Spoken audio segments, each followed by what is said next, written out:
Komatar, zresi se, voziš se v avto vreden 70 jurjev, teba problem stiskati gumbe, a kaj?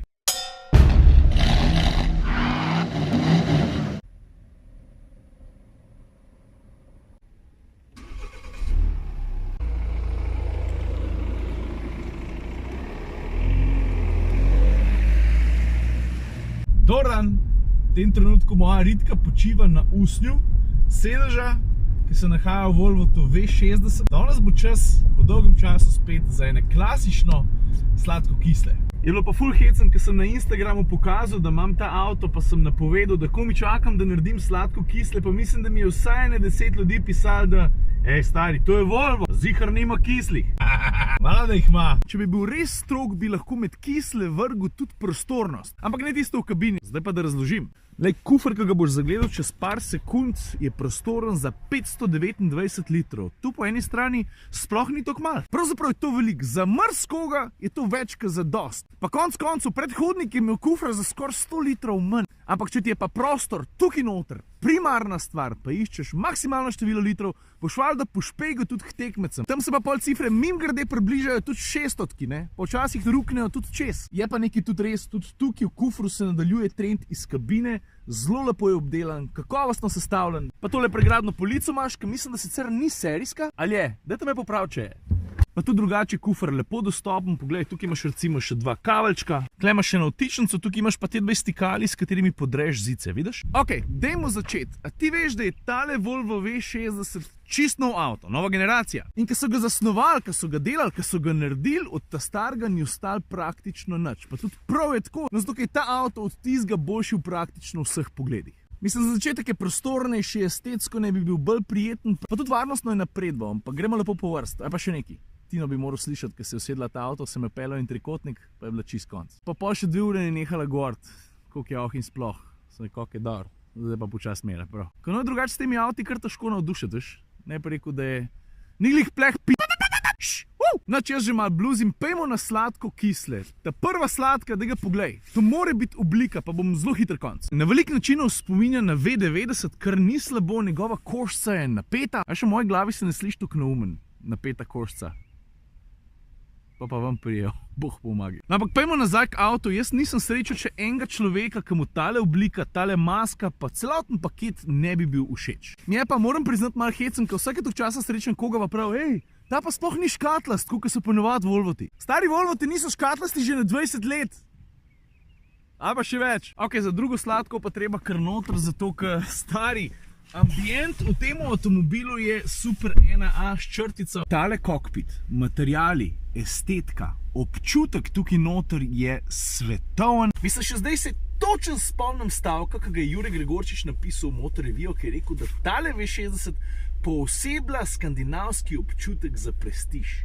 Čist ima prav. Pa tudi ergonomija recimo štima, všeč mi je, da Volvo ni vse preselil sem na zaslon, da imaš par še klasičnih stikal, recimo tegale za radio na glas pa potiham. Tukaj le spodaj, vidiš, tukaj pa zaženeš motor, to pa pravzaprav ni nič novega pri sodobnih Volvotih, tukaj zbiraš pa vozne programe. Ne? No in pri tej izbiri voznih programov je pa sicer ena stvar mod. Jaz bi rad, da jaz zavrtim kolešček, da mi avto takoj ponudi izbiro voznega programa, ampak ga moraš pa prej stisniti. To pa so problemi prvega sveta, ne? Najprej moram stisniti, kakšen problem.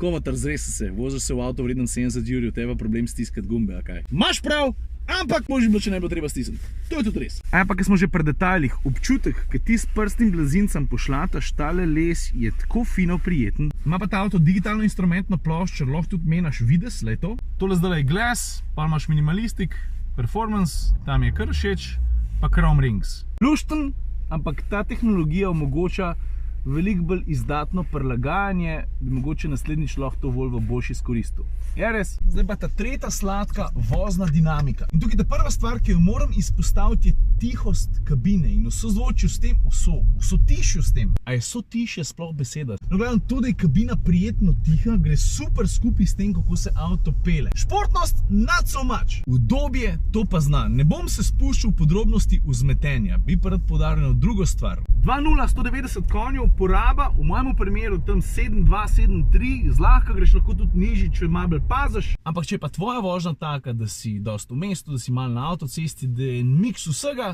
pa računaj tam 6.8, 6.9. Zdaj pa jaz nisem več čez zihar, da smo obdelali že 3 ali 4 sladke. Recimo, da smo 4, Če pa nismo, mi je pa res žal. Ampak sem že veliko povedal o tem avtu. Gremo zdaj počasi na kisle, a prav. Zdaj prva kisla je res pikolovska in v veliki sliki je res čist nič pomembna, to priznam. Ampak meni gre to vse malo na jetra in sicer, ko avto odkleneš ali pa zakleneš, je glasnost le tega, v mojem občutku, malo prehuda.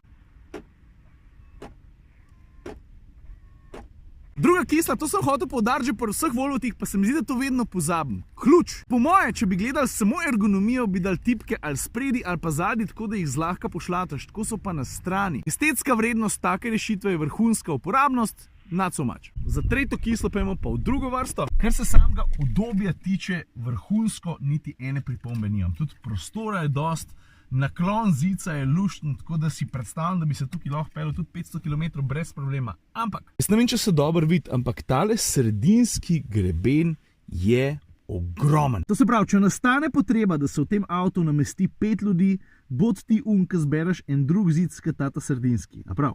Če že imam tega modela v avtu, še zmeri ful zadovoljen. Peta pa zadnja sladka, mogoče ne bo presenečenje, ker konec koncev vsem govorimo o znamki Volvo, to je varnost. Ampak škaj meni všeč, da vsakeč, ko tale avto prižgeš, on dobro ve, da je ful pameten, pa se vsakeč tudi malo pohvali s tem. Pa zdaj on tu kao zamaskiral preverjanje sistemov, ne? Veš, kaj piše? Vse ti pokaže. No pa v vsakem trenutku si lahko tudi pogledaš, kateri sistemi so vse na voljo, pa jih potem lahko vklaplaš ali pa izklaplaš, vidiš? Tako je, jaz vseh sistemov po vrst ne bom predstavljal. Pet pač na Volvotovo spletno stran, pa si tam vse preberem. Bi se pa rad posvetil enemu. Ta sam po sebi tudi približno ni nov, ker obstaja, mislim, avtomobilske znamke ga uporabljajo že 100 let, ampak tokrat me vprašate, kako to avto naredi, da bom pa danes posebej razložil. Prav. Lej, to je 360 stopinjski pregled okolice. Sicer pri tem avtu lahko zbiraš tudi pol posamezno kamere, recimo tisto spredi, ali pa tisto ob strani, če bi rad na cilju pločnik, da noš feltne poprasku. No in tisto vprašanje, ki ga jaz valjda doskrat dobim, kako to avto naredi. Vsake toliko časa pride tudi kakšno vprašanje povezano s sateliti, ampak ne, stvar je veliko bolj preprosta. A veš, avto zato izkorišča 4 kamere, tisto zadnji, pa tole spredi, pa eno na desnem špeglu, pa eno na levemu. Vidiš, tukaj let spodaj ven kuka. No in pa vse, kar avto naredi, je te 4 slike skupaj zlep. Na sredino pripopa pa grafiko samega sebe in to je cela umetnost. Simpel, ne? Nač, to so bile sladko kisle z V60, pičim v Ljubljano pa prevzamem drug avto. A kjer ga poberem, te zanima? Tegale, 4. generacija Hyundai Santa Fe. Ok, jaz mislim, da je to za danes, prav? Ajde.